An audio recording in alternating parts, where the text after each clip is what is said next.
The Desperate Spark, June 17, 1942.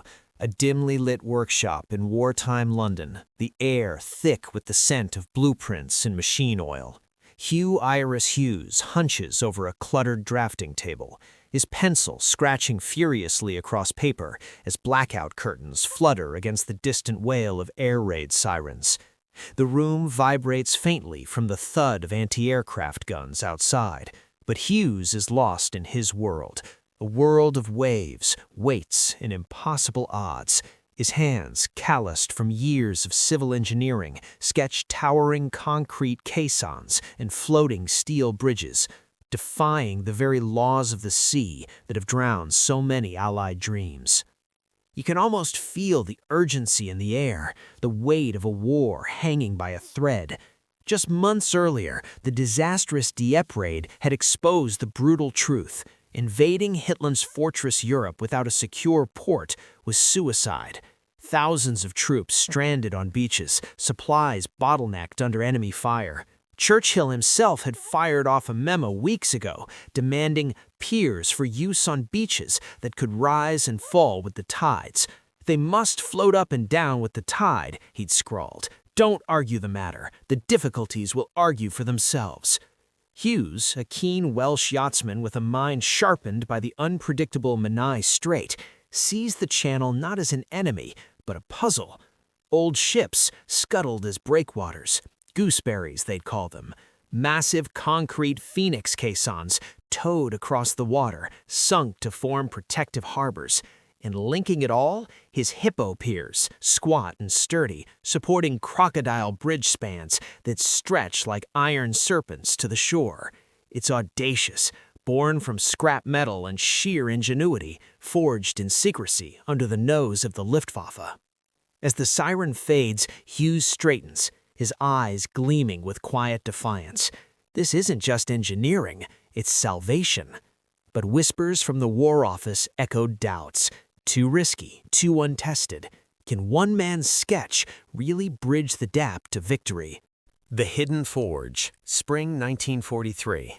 Concrete dust chokes the air along Britain's fog-shrouded coasts, where massive dry docks, hastily camouflaged as grain silos, hum with the clang of welders and the groan of cranes.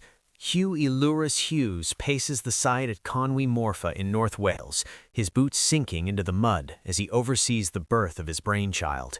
Towering phoenix caissons rise like monolithic tombs, each one a hollow behemoth of reinforced concrete, 200 feet long and 6 stories high, designed to be floated, then flooded into place.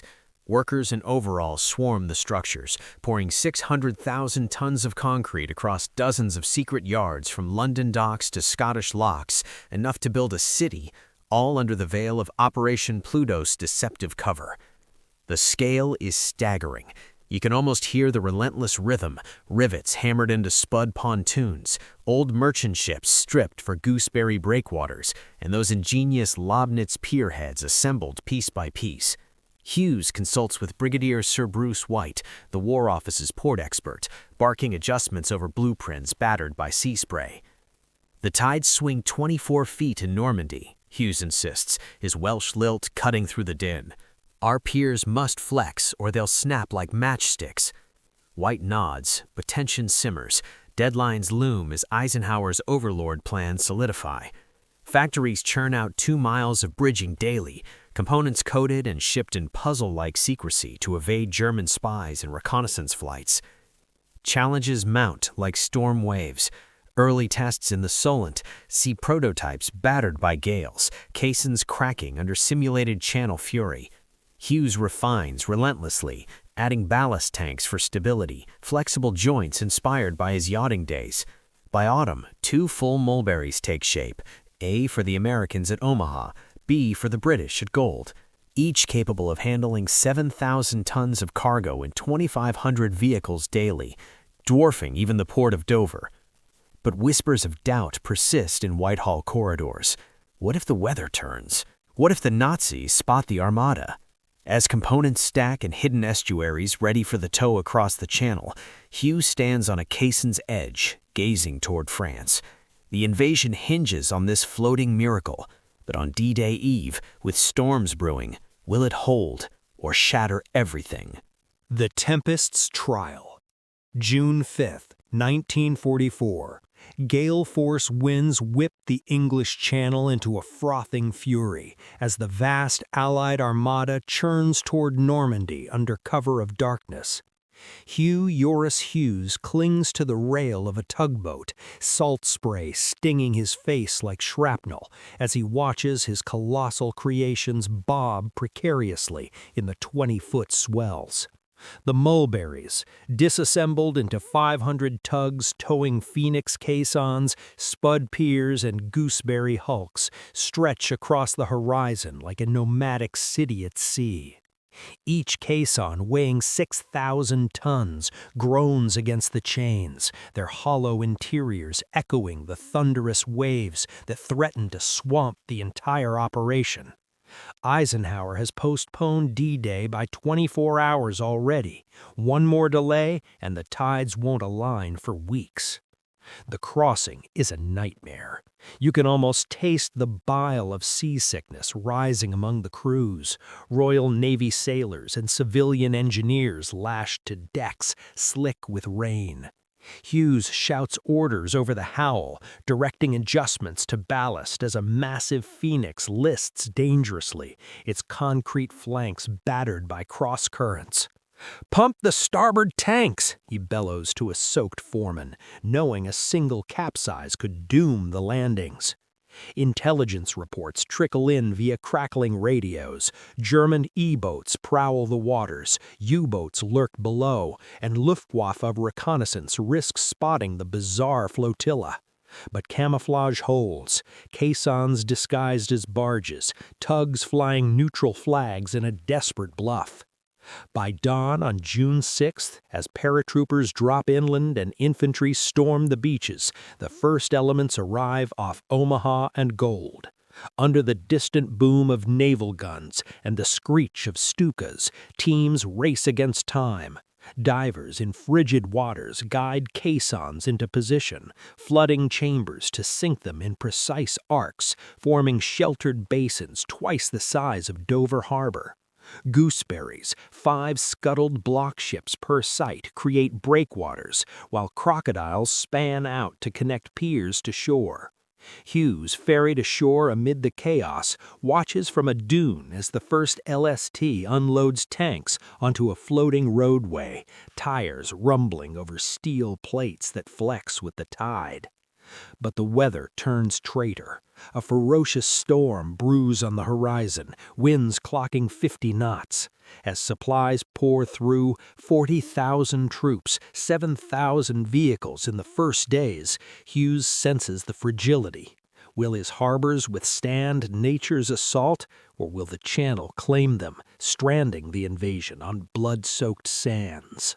The Unbroken Promise. June 19 through 22, 1944. The storm strikes like a hammer from the gods, winds screaming at 60 knots across the Normandy coast, waves cresting 15 feet and higher. Hugh Eurus Hughes stands on the cliff tops above Armonasche, rain lashing his face, binoculars pressed to his eyes as the Mulberry Bee Harbor, his harbor, fights for its life. The American Mulberry A off Omaha has already begun to disintegrate, Phoenix caissons torn from their moorings, floating roadways snapping like frayed ropes, breakwater ships shifting under the onslaught. Reports flood the command tent. The entire structure is buckling, supplies halted, thousands of tons of equipment adrift in the maelstrom. You can almost feel the despair in the air, the gut-punch realization that the impossible might have been too impossible after all. Hughes watches helplessly as one of his cherished Phoenix blocks, a 6,000-ton monolith, heaves upward and crashes against its neighbor, concrete cracking with the sound of thunder. The Gooseberries hold longer. Those old hulks, deliberately scuttled, absorb the fury like sacrificial shields, but even they groan and split. By the time the gale subsides on the 22nd, Mulberry A is a ruin, declared unsalvageable. The invasion hangs by a thread. Without ports, the beaches could become graveyards. Yet Mulberry Bee endures. The British harbor at Gold, anchored more securely in shallower water, flexes where others break. Hughes's hippo pontoons and crocodile spans ride the swells, joints absorbing the punishment he designed them to take. When the skies finally clear, the first LSTs nose back in. Crates of ammunition, jeeps, and rations pour ashore. Over 9,000 tons in the days that follow, then 12,000, then more. The harbor that seemed doomed becomes a lifeline, pumping supplies at a rate that rivals Liverpool. Montgomery's forces push inland, Patton's armor rolls, and the breakout begins. Hughes walks the floating roadway himself, boots echoing on steel plates that rise and fall with the gentle post-storm tide. The roar of artillery has softened to distant echoes. The beaches are no longer hell, but highways to Paris. His audacious sketch, born in a blackout-lit room, forged from scrap and stubborn will, has held. From desperation to dominance, the Mulberries turned the tide. One man's daring design didn't just build harbors, it cracked open Fortress Europe.